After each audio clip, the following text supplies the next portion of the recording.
ইউরোপের দেশ অস্ট্রিয়ায় আর গ্যাস সরবরাহ করবে না বলে জানিয়েছে রাশিয়া।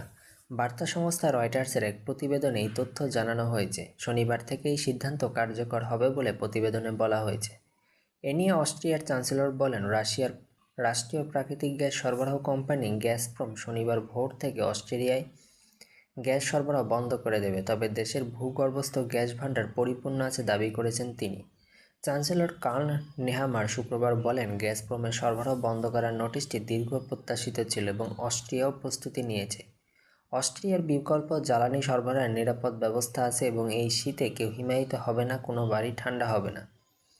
রয়টার্সের প্রতিবেদনে বলা হয়েছে, ইউরোপের দেশগুলোর মধ্যে এখন শুধু হাঙ্গেরি ও স্লোভাকিয়ায় গ্যাস সরবরাহ করবে রাশিয়া। এর আগে রাশিয়া ইউরোপীয় ইউনিয়নের মোট গ্যাস চাহিদার 40% মেটাত।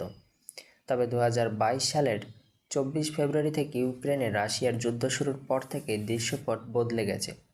চলতি বছরে অস্ট্রিয়ায় ওএমভি ও গ্যাসপ্রমের মধ্যে একটি চুক্তিগত বিরোধের জেরে দুই দেশের সম্পর্কের অবনতি হয়েছে। এরপরই অস্ট্রিয়ায় গ্যাস সরবরাহ বন্ধের কথা জানালো রাশিয়া।